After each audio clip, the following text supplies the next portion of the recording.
Max sends a warning to Lando after being blocked. Russell reveals a surprising reason for the pole, and Williams gets double DQ. Let's get into the latest F1 news. Picture this.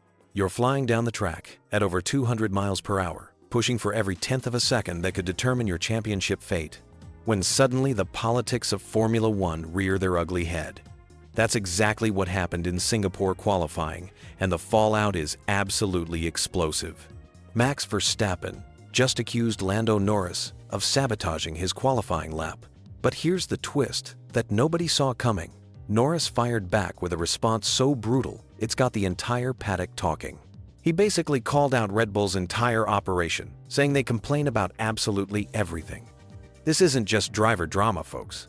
This is psychological warfare at its finest. Let me paint you the picture of what actually went down during those crucial final moments of Q3 in Singapore. Verstappen was on what could have been a pole position lap. He'd already set competitive times through the first two sectors, getting dangerously close to George Russell's benchmark. Then came the final two corners, and everything fell apart. Verstappen's race engineer, the famously no-nonsense Gianpiero Lambiase, came over the radio with a message that sent shockwaves through the Red Bull garage. He told Max that his mate, referring to Norris, was positioned ahead of him on track. This single moment would trigger a chain reaction of accusations, finger-pointing, and some of the most savage verbal exchanges we've seen all season. The reigning world champion was forced to back off his flying lap, losing precious time that could have secured him a front-row start. In a sport where milliseconds determine winners and losers, this was catastrophic. Verstappen's frustration was palpable as he raised his hand out of his cockpit in Norris's direction, a gesture that spoke volumes about his mental state. But here's where things get really interesting. After the session ended, Verstappen didn't hold back. He went straight to the media and delivered what can only be described as a warning shot. He explained that having a car cruising 2 seconds ahead completely destroyed his rhythm and cost him valuable time. Then came the ominous statement that sent chills down everyone's spine. That's noted. It will be remembered as well. This wasn't just about one qualifying session. This was Verstappen essentially declaring war on Norris for the remainder of their championship battle. The psychological implications are massive when you consider that these two drivers are locked in an intense fight for the world title. The radio exchanges between Verstappen and his engineer after qualifying revealed just how frustrated the Dutch driver was. You could hear the anger in his voice as he expressed his displeasure about Norris being further up the road. This wasn't professional disappointment. This was raw, unfiltered emotion from a champion who felt he'd been deliberately blocked. Now here's where Lando Norris proved he's not just fast behind the wheel, but absolutely ruthless when it comes to mind games. When confronted about Verstappen's complaints, he delivered a response that was both dismissive and devastating. His exact words were gold. "They always complain. They complain about everything. It's Red Bull." Think about the psychological impact of that statement. Norris essentially reduced Red Bull's entire operation to a bunch of chronic complainers. He didn't apologize, didn't explain himself, didn't show any concern for Verstappen's frustration. Instead, he went nuclear and attacked their entire team culture. But Norris wasn't done there. When pressed about whether he was even aware of Verstappen approaching from behind, he delivered another crushing blow. He claimed he was 3 seconds ahead and didn't even know Max was there. This response was calculated brilliance because it suggested that Verstappen's complaint was completely invalid. When a reporter mentioned they couldn't figure out the actual gap between the two cars, Norris doubled down with perfect comedic timing. "I can't work it out either." This wasn't just dismissive, it was mockery disguised as confusion. The implications of this exchange go far beyond one qualifying session in Singapore. We're witnessing a fundamental shift in the psychological dynamics between these championship contenders. Norris has essentially declared that he won't be intimidated by Red Bull's complaints or Verstappen's reputation. What makes this even more fascinating is the context surrounding McLaren's performance in Singapore. Norris qualified 5th, which was actually disappointing by their recent standards. He admitted that McLaren had been off the pace compared to other frontrunners, with George Russell securing a brilliant pole position. Despite starting behind his teammate Oscar Piastri and facing limited overtaking opportunities on the Marina Bay circuit, Norris remained defiant. His target for the race was simply to score points. but his message to Red Bull was crystal clear. Their complaints wouldn't affect his approach one bit. This incident reveals something crucial about modern Formula One. It's not just about who has the fastest car or the best strategy anymore. The mental game has become equally important, and we're seeing these drivers engage in psychological warfare that would make chess grandmasters proud. Verstappen's "it will be remembered" comment suggests this feud is far from over. Meanwhile, Norris's dismissive attitude shows he's not backing down from any confrontation. As we head into the business end of the championship fight, these mind games could prove just as decisive as what happens on track. The question now becomes, who blinks first in this high-stakes game of psychological chicken? What a weekend this has been in Singapore. If you thought Formula One qualifying couldn't get any more dramatic, you clearly haven't been paying attention to what just went down at Marina Bay. Because what we witnessed wasn't just about pole position. It was about championship mind games, angry accusations, and one moment that might just change everything.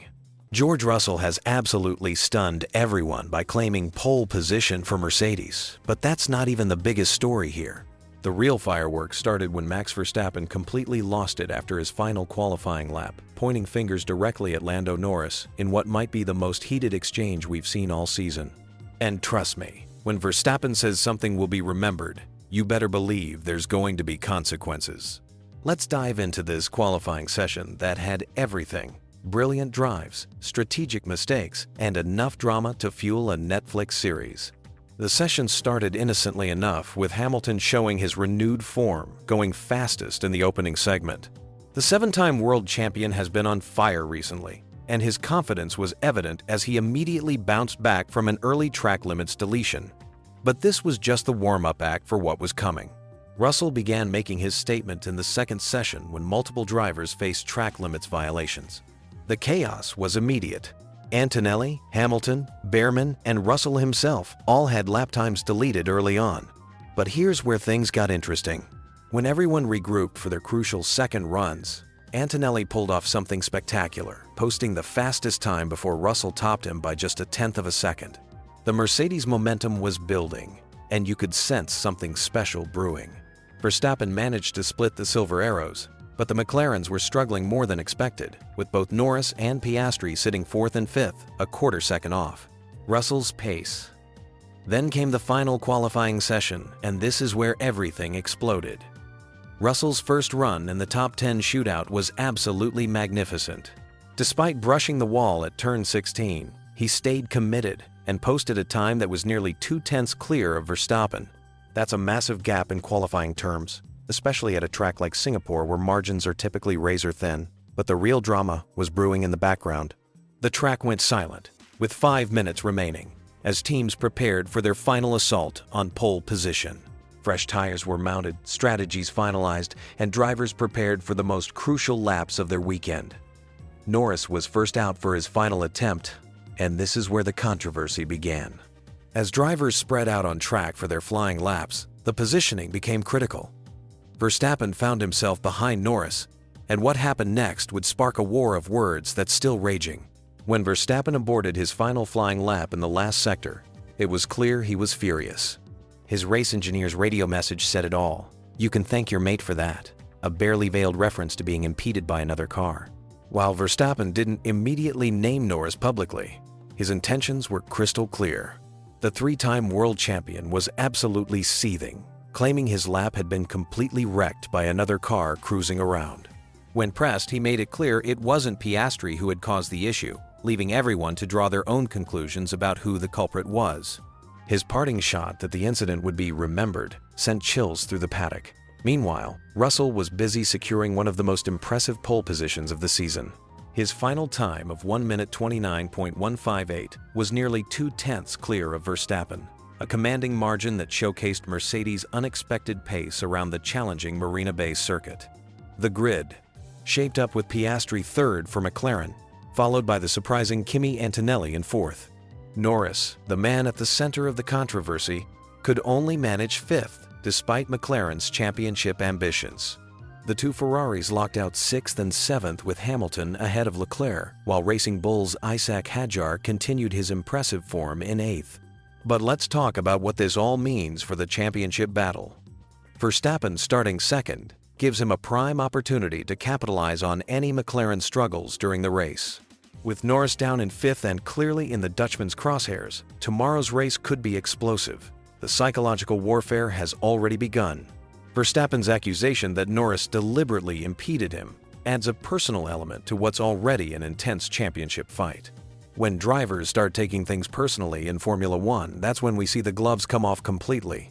Norris, for his part, has dismissed the complaints, suggesting that Red Bull and Verstappen are simply habitual complainers. But you can bet this incident will be on both drivers' minds when the lights go out tomorrow.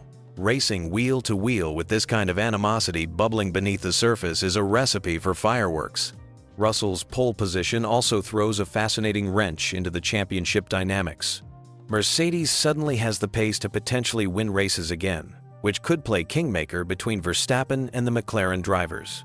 Every point matters at this stage of the season, and Russell could very well steal crucial points from both championship contenders. The stewards will undoubtedly review the qualifying incident, but regardless of their decision, the damage to the relationship between Verstappen and Norris has been done. These two are now locked in a personal battle that extends far beyond championship points. As we head into tomorrow's race under the Singapore lights, the stage is set for one of the most compelling races of the season. Will Verstappen's anger fuel a charge to victory? Can Russell convert pole into Mercedes' first win of the year?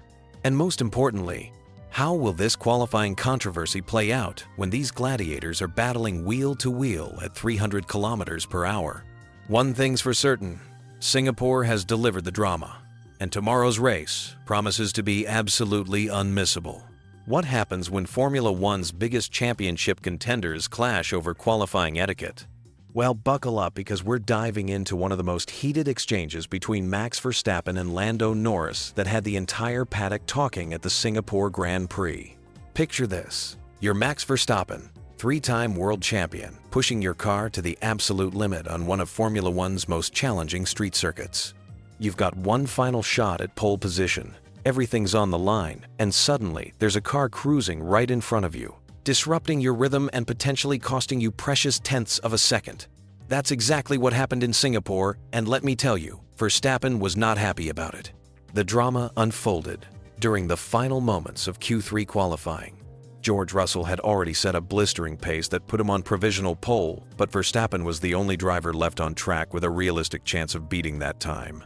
As the Dutchman approached the final sector on his crucial flying lap, he encountered Lando Norris, who had already completed his qualifying run and was making his way back to the garage. Now, here's where things get spicy. Verstappen clearly felt that Norris didn't move out of the way quickly enough, causing him to lose crucial aerodynamic downforce. The result? Verstappen went straight on at the final corner, aborting what could have been a pole position lap. And his reaction was immediate and unmistakable. Replays showed him angrily gesturing at the McLaren driver. But the real fireworks came over the team radio. Verstappen's race engineer, Gianpiero Lambiase, delivered what might be one of the most passive-aggressive radio messages of the season. You can thank your mate for that.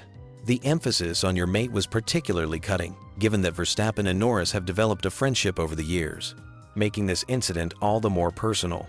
When confronted about the situation, in post-qualifying interviews, Verstappen didn't hold back.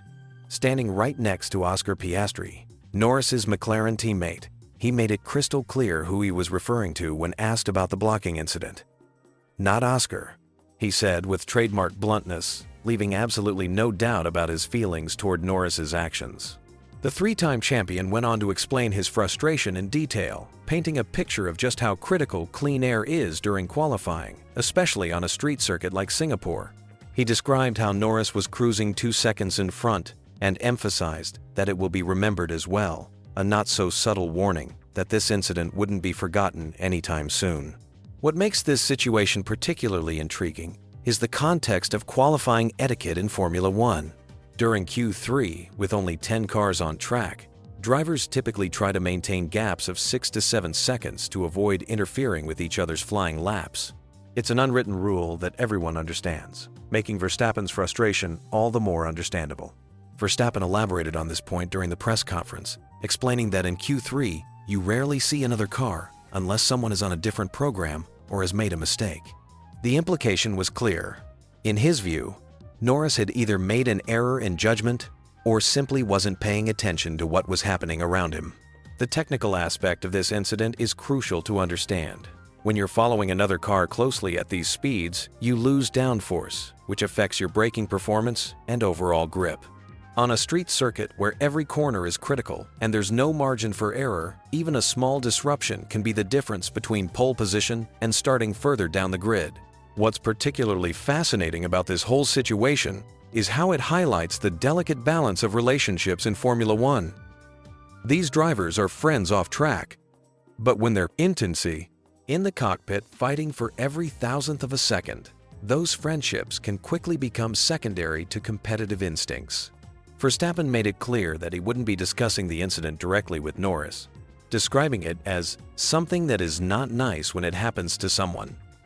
This diplomatic language couldn't mask his obvious displeasure with the situation, especially when he went on to explain how the incident cost him potential pole position. The timing of this controversy is particularly significant given the ongoing championship battles and the relationship dynamics within the paddock. While Verstappen has secured multiple championships, every qualifying position still matters enormously, especially at circuits like Singapore where overtaking is notoriously difficult. This incident also shines a light on the intense pressure these drivers face during qualifying sessions. Every lap counts, every tenth of a second matters, and when you feel like another driver has compromised your opportunity, emotions run high. It's a reminder that despite their incredible skill and professionalism, these are still competitive athletes operating under immense pressure. The aftermath of this incident will be interesting to watch. Will it affect the friendship between Verstappen and Norris? How will it influence their on-track battles in future races? And most importantly, will other drivers take note of Verstappen's warning that such incidents will be remembered? One thing's for certain, this Singapore qualifying session gave us another chapter in the ongoing drama that makes Formula One so compelling to watch, proving once again that sometimes the most interesting battles happen before the race even begins. What if I told you that one of the most successful drivers in Formula One history just revealed a hidden problem that's been sabotaging his team's performance all season long? Lewis Hamilton has dropped a bombshell about Ferrari's qualifying struggles, and it's not what you'd expect. Picture this. You're one of the fastest drivers on the planet, sitting in a car worth millions of dollars, but you're being beaten by something as simple as where you park in the pit lane. That's exactly what Hamilton claims has been happening to Ferrari every single weekend this season. After qualifying 6th for the Singapore Grand Prix, marking the first time in his entire career he's ever started outside the top 5 at Marina Bay, Hamilton didn't hold back. The 7-time world champion pointed his finger at something most fans never even think about: the pit lane queue. Here's what's actually happening behind the scenes. Modern Formula One qualifying has become a chess match of timing and positioning. Every team wants to hit the track at the perfect moment, when conditions are optimal, which means everyone leaves their garages at roughly the same time. This creates massive traffic jams in the pit lane, with cars lined up like they're waiting for the world's most expensive drive-through. But here's where it gets interesting. Not all pit lane positions are created equal. Ferrari, due to their garage location, consistently finds themselves at the back of these queues. While that might not sound like a big deal, Hamilton explains it's actually destroying their qualifying performance. The science behind this is fascinating. Formula One tires are kept at precise temperatures using heated blankets. When a car joins the pit lane queue, those blankets come off, and the tires begin cooling down immediately. The longer you wait in line, the more temperature you lose. Hamilton estimates they're dropping 5 or 6 degrees, which might not sound like much, but in Formula One, that's absolutely massive. Think about it like this. Imagine trying to run a world record sprint after sitting in a freezer for 10 minutes. Your muscles wouldn't be ready, and neither are those tires. When Hamilton finally gets out on track, he has to work the tires extra hard during his warm-up lap just to get them back to operating temperature. But here's the cruel irony. By working them harder to heat them up, he's actually using up some of the grip he'll need for his actual qualifying lap. This creates a vicious cycle. The harder you push to get temperature back into the tires, the more you wear them out before you even start your flying lap. It's like burning through your phone battery just to turn it on. Hamilton describes it perfectly when he says they're falling further and further back every time this happens. What makes this revelation even more striking is Hamilton's certainty that this is a pattern, not a one-off incident. He specifically stated that this problem occurs every weekend, suggesting Ferrari has been handicapped by this issue throughout the entire season. It's particularly frustrating because Hamilton mentions the car has been feeling good in practice sessions and early qualifying rounds when tire temperatures aren't as critical. The tactical implications are staggering. While Ferrari is stuck at the back of pit lane queues losing tire temperature, their competitors are getting out earlier with warmer tires and better grip. Hamilton specifically noted that the drivers who ended up on pole position went out quicker with less waiting time. It's like showing up to a basketball game after everyone else has already warmed up and stretched. This isn't just about Hamilton's individual performance either. When you consider that both Ferrari drivers would be affected by the same garage positioning and pit lane strategy, it could explain some of the team's broader qualifying struggles this season. Ferrari has shown competitive pace in practice sessions, but those early speed hints often don't translate into qualifying results. Hamilton's frustration is palpable when he discusses how this affects the entire team's championship aspirations. He acknowledges that other teams like Red Bull have brought upgrades and Mercedes has found performance improvements, while Ferrari is fighting these pit lane positioning battles just to maintain their baseline performance level. The psychological aspect cannot be ignored either. Knowing that you're starting each qualifying session at a disadvantage due to factors partially outside your control has to weigh on both the driver and the entire team. It's the kind of systematic issue that can undermine confidence and create doubt about the car's true potential. Looking at the bigger picture, this revelation highlights how modern Formula One's success depends on mastering countless small details that fans never see. While we focus on engine power, aerodynamics, and driving skill, teams are fighting battles over pit lane positioning and tire temperature management that can determine championship outcomes. Hamilton's theory also raises questions about whether Formula One needs to address these pit lane queue issues. If garage positioning is creating systematic advantages and disadvantages that have nothing to do with car performance or driver skill, perhaps the sport needs new procedures to level the playing field. What's most remarkable about Hamilton's revelation is his matter-of-fact acceptance that Ferrari's team might not even fully recognize this problem. He mentioned uncertainty about whether the team sees the temperature loss issue as clearly as he does from the cockpit, suggesting this could be an area where driver feedback is crucial for solving performance puzzles. This Singapore Grand Prix qualifying session might have disappointed Hamilton, but his willingness to identify and articulate specific technical problems shows why he remains one of Formula One's most valuable assets. Sometimes the biggest revelations come not from celebrating victories, but from honestly analyzing defeats and finding the hidden factors that separate winning from losing. The Formula One world just got turned completely upside down, and what I'm about to tell you will change how you see this entire sport forever. Just 3 days ago, something happened behind closed doors that sent shockwaves through every paddock from Monaco to Silverstone. Teams are scrambling, drivers are panicking, and the entire future of racing hangs in the balance. But here's the thing nobody's talking about yet.